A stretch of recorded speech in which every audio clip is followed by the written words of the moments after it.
আবরার ফাহাদ একক কোনো ব্যক্তি নয়। আবরার ফাহাদ কোটি বাংলাদেশের স্বাধীনতার প্রতীক। বুয়েট বাংলাদেশ বিচ্ছিন্ন কিছু নয়। বুয়েটে যে নির্যাতন হয়েছে, বাংলাদেশের বিশ্ববিদ্যালয়গুলোতে যে নির্যাতন হয়, তার একটা প্রতীক মাত্র। বন্ধুরা আমার, আজকে আমরা 5 বছর পরে এখানে একত্রিত হয়েছি। আবরার ফাহাদ শাহাদাতের আজ 5 বছর পূর্ণ হলো। আজকে আমি এখানে কথা বলছি, আমি আসলে আবেগাতাড়িত হয়ে গেছি। যখন আবরার ফাহাদের শাহাদাতের খবর পাই, তখন এত ভয় যে একটা মিছিল পর্যন্ত করা যায় না। তখন আমরা সাহসী হতে পেরেছিলাম। তখন আমরা মিছিল দেখেছি, আমরা বিক্ষোভ করেছি। যারা খুনি ছিল তাদেরকে সরকার গ্রেফতার করতে বাধ্য হয়েছিল, কিন্তু এখন পর্যন্ত বিচার কিন্তু শেষ হয় নাই।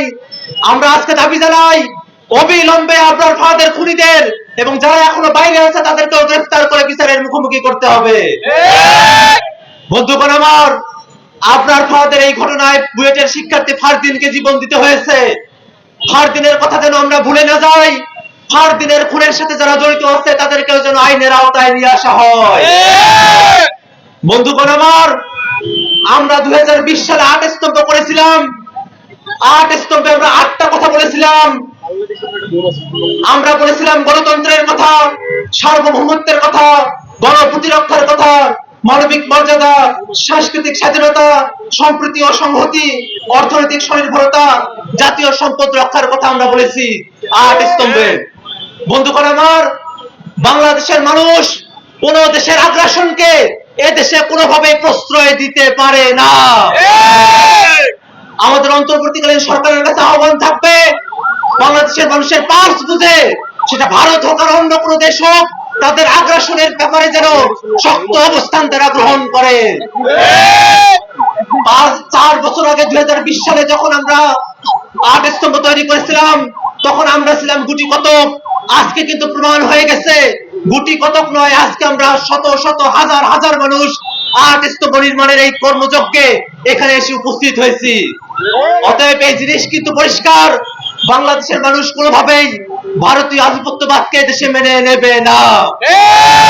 আবার একই সাথে আমরা এই কথা বলবো, ভারতের যে নিপীড়িত জনতা আছে, সেই নিপীড়িত জনতার সাথে আমাদের সংহতি সবসময় থাকবে। ভারতের মানুষের সাথে আমাদের কোনো বৈরিতা নাই, ভারতের জনতার সাথে আমাদের কোনো বৈরিতা নাই।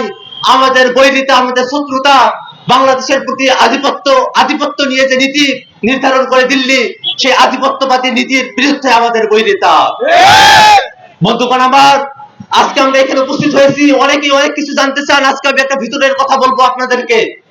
এই যে আমরা 8 স্তম্ভ নির্মাণ করেছিলাম, 8 স্তম্ভে আপনারা আমাকে সামনে দেখেছেন, আমার সহযোদ্ধাদেরকে সামনে দেখেছেন।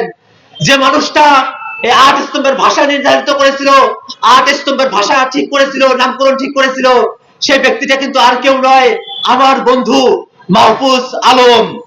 এবং এই 8 স্তম্ভকে যারা জেগে রেখেছিল মানুষের হৃদয় পটে, সেরকম আরেকজন ব্যক্তি হলেন চিন্তক ফরহাদ মজহার ভাই। আমি তাদের কাছে কৃতজ্ঞতা স্বীকার করছি। ফরহাদ ভাই অসুস্থ আছেন, আপনারা তার জন্য দোয়া করবেন। আমার বন্ধু মাহফুজের বিরুদ্ধে নানা ধরনের প্রোপাগান্ডা ছড়ানো হচ্ছে, আপনারা সেই প্রোপাগান্ডা গুলোর উত্তর দিবেন।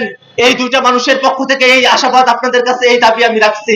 বন্ধুরা আমার, আমি আমার বক্তব্য দীর্ঘায়িত করতে পারবো না, আমার কথা বলা আসতেছে না ভাই।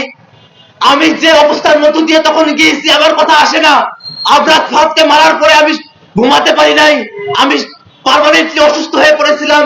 দীর্ঘ সময় পর্যন্ত আমাকে অসুস্থ থাকতে হয়েছে। আজকে আমার দিন, এটা আমার জন্য খুশির দিন যে আজকে আমরা আবারও হাসিনাহীন বাংলাদেশে, ফেসিবাদহীন বাংলাদেশে, ফ্যাসিস্টহীন বাংলাদেশে আবারও আমরা আবরার ফাহাদের স্মরণ সভা করতে পারছি, আমরা 8 স্তম্ভ নির্মাণ করতে পারছি। এটাই আমার সবথেকে বড় সুখের বিষয়। আর কোনো কথা আমি বাড়াবো না। আমরা এখন আগ্রাসন বিরোধী 8 স্তম্ভ আমরা ভিত্তিপ্রস্তর স্থাপন করব।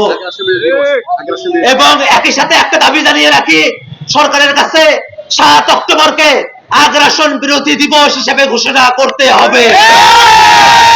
7 অক্টোবরকে রাষ্ট্রীয়ভাবে আগ্রাসন বিরোধী দিবস হিসেবে ঘোষণা করতে হবে। এই দাবি রেখে আমি আমার বক্তব্য এখানে শেষ করছি। ধন্যবাদ সকলকে।